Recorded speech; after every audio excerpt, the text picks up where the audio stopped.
Well, in today's video, we've got plenty of gardening tips. We're going to start off with tip number one. If you've got a wheelbarrow, don't leave it this way around over winter, because otherwise this will happen. Now, I did this on purpose, just so I could make this video. And if you believe that, I've got some magic beans you can buy. So in this video, there's also going to be a few more tips, not just how to turn your wheelbarrow into a water feature. But first, let's zip back in time to the end of autumn last year, where I did my last video, and I said something along the lines of this. I've decided I'm going to garden all the way through till spring. I'm not 100% sure how I'm going to do this, so I'm just going to create work for myself in this garden and the allotment and see how it goes. I've got a number of jobs planned for today, including planting up some hanging baskets, sorting out my water feature, and a general all-round tidy up. But I've also had a cunning plan for my next video, but you're going to have to wait and find out what that is. Which now brings us back to the present day, and although the wait to hear what my cunning plan was far longer than expected, and the plan has turned into more than one plan, and they just kept getting more cunning. But the original aim was to keep me busy over winter and to stop that seasonal affective disorder pushing me into a dark hole, but also to try and make a little bit more money. And I decided that I was going to grow plants and sell them. Now, I've grown plants for many years now, but I normally end up giving them away to people. But now, with the cost of living, I've decided I'm going to set up a micro nursery. And because I'm impetuous and impatient by nature, I couldn't wait until spring, so I decided I was going to be one of those people who tries to grow plants in winter. So before I try and wow you with what an amazing gardener I am by growing lots of plants over winter, and before I lose all my integrity when an eagle-eyed viewer spots that I'm actually cutting back dahlias that have been left outside in the cold and wet since last year, let's just pause this garden maintenance for a little bit and join me in the greenhouse. Well, I did say I was going to keep myself busy this winter just to keep the seasonal affective disorder at bay, and I kind of did. Take a look. So we've got lots of plants. We've got oregano, garlic chives, sage, lavender. We've also got some choicea and some sea holly. I've got lots of pots here of Alchemilla mollis, which is lady's mantle, and we've seen this in quite a few videos. And here we have some sedums, which I've potted up and they're ready to go. And this is an interesting one. These are perennial leeks. And this is even a perennial kale. And most of these edibles will be going up to the allotment, and that's where I'm going to increase the stocks before I sell them. One thing I can tell you is I started quite early in January, and I sold a lot more than I was expecting to, and basically ran out of stock very quickly, which is a good problem to have. But this is an unheated greenhouse, so still gets really cold in winter, and most plants really don't like it. So I had another cunning plan of using grow lights and heat mats to be able to grow in the potting shed, or the potting garage. Whereas possibly because I watched far too many episodes of the A-Team as a child, I decided I wasn't going to simply buy any grow cabinets, I was going to make them myself, with a little bit of magic, drilling, hoovering, painting, and using some random materials I've got lying around, and managed to create a grow cabinet. And then because I didn't think one grow cabinet was going to be enough, I made another one. And then I had another cunning plan, whereas 2 grow cabinets might not be enough. So I made another one, and now I have 3. So that is cunning plan number 1, and there are only a few drawbacks to this. 1, I can only sell my plants in the United Kingdom. 2, I really need to get more organised and tidy than what I am.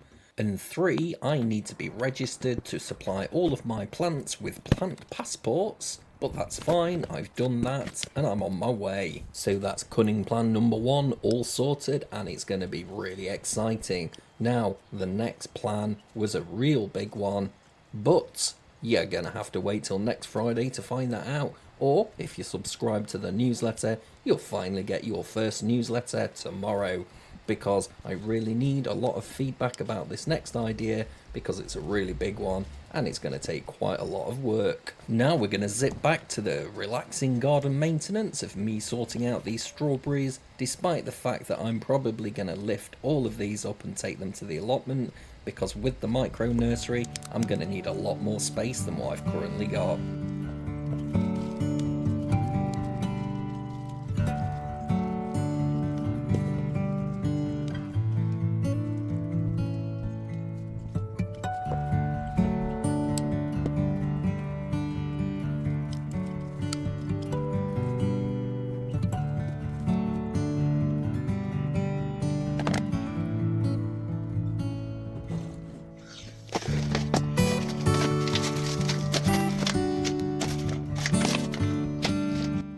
Honestly, I don't know why, but I find myself incapable of throwing away plant pots.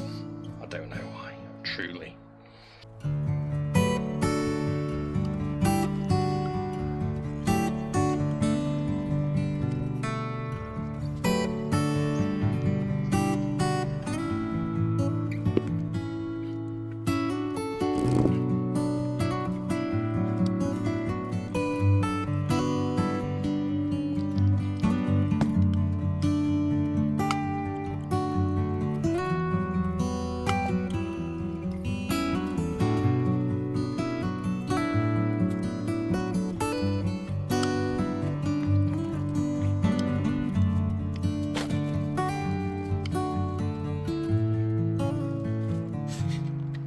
Well, I've covered lavender quite a few times in my videos, but I'm going to do it again because I think it's worth reiterating.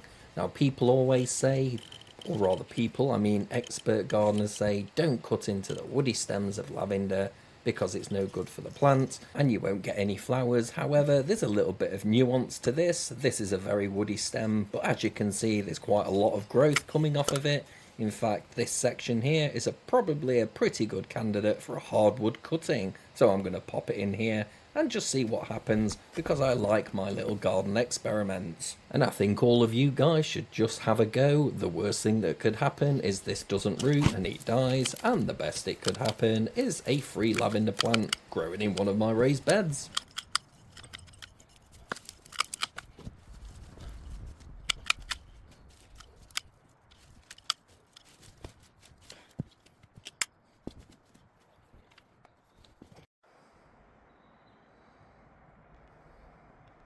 Now I've tidied up most of my pots and they look a little bit better, I'm going to move on to my little herb garden here, or one of my little herb gardens.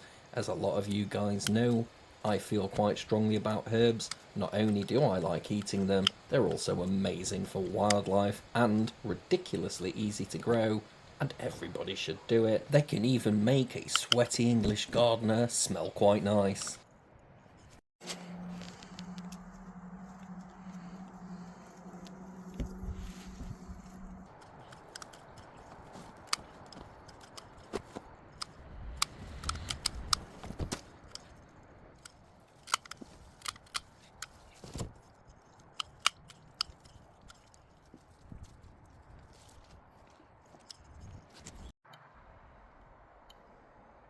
Now, although I'm a big fan of waiting until spring to do most of my cutting back, not only is it good insulation for the plants, it's very good for wildlife to be hiding in amongst all of this.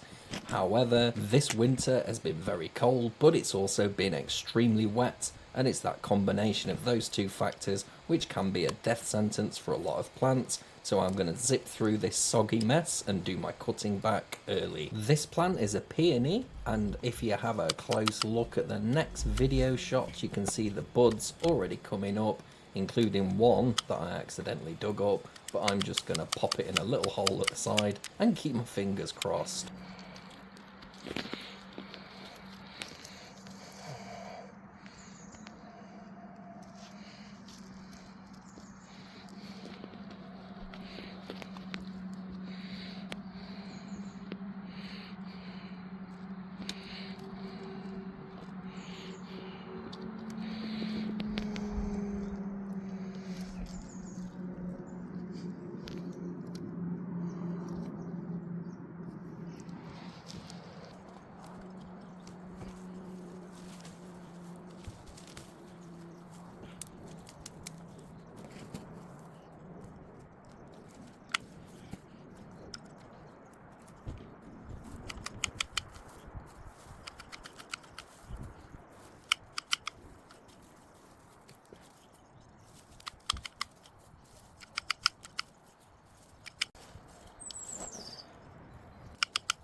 As you've already seen me do, it's not uncommon during my bull in a china shop cutback that I'm going to uproot quite a few plants.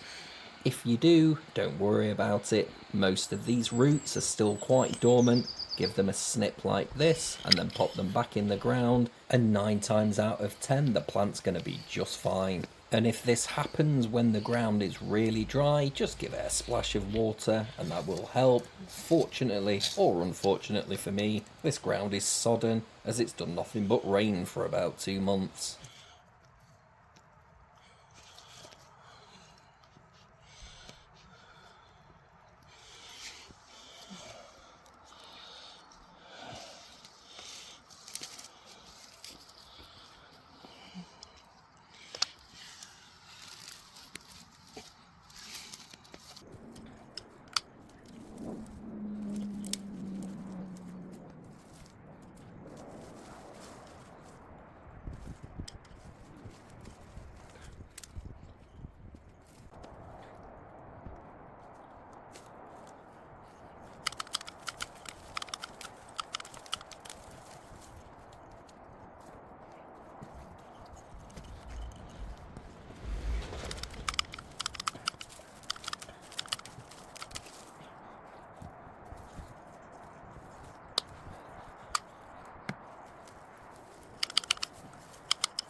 Just a little visual to show you how wet it's been. These are the seed heads of a verbena, and you can see just how much water these are holding on to. It's so soggy.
Late winter has got to be one of my favourite times to actually get out in the garden. Not only does it make my blood start pumping around my body again, I get to find out things like this, which is a hellebore that seems to have self-set seeds all over the place.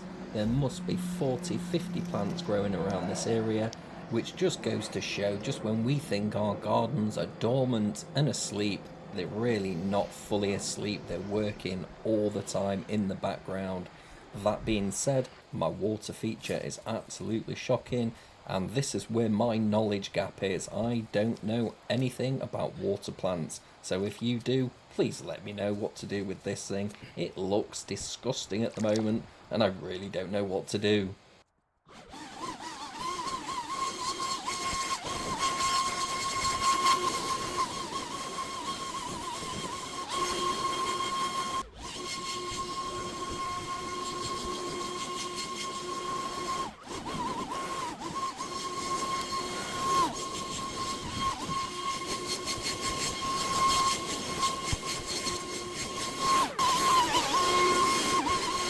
Now, one of the next jobs I'm going to do, I don't do anywhere near as much as I should, and I know I should, is to actually clean my bird feeders, and this helps stop viruses and parasites from being passed around the birds. I'm sure doing it occasionally is better than not doing it at all, but it is one of those things that being a fly by the seat of my pants kind of gardener really doesn't pay off. It's a little bit different being a little bit blasé with plants because they normally recover and they can be replaced easy, but I really should switch on a bit more and keep these cleaner. So this year, that's what I'm going to do. And there is one great benefit to this, is I will remember how these get dismantled and put back together, as no matter how many times I do this, I still seem to forget how they go back. The hilarious thing is that I have done this quite a few times. I seem far better at taking things to pieces than I am putting them back together again. Now, this next section I did seriously consider editing out because it is me trying to find a tiny little screw that I seem to have misplaced.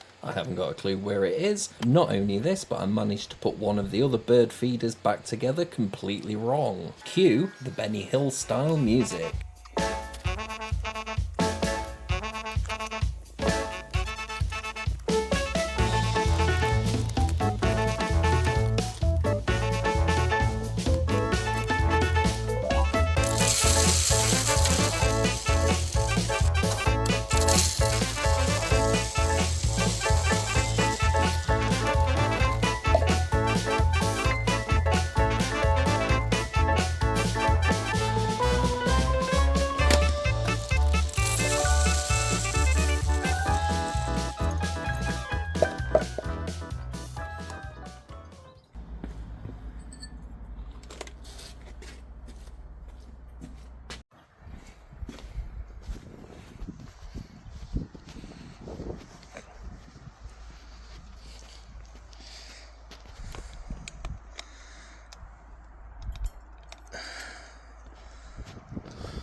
Well guys, that's it for today. Thank you very much for watching. I hope you enjoyed the video. Now I fully intend to continue to help people out with their overgrown gardens. However, finding 52 of them every year is going to be a struggle. So in the meantime, we're going to be doing a lot more gardening videos like this. I hope you don't mind, and I will see you in the next one.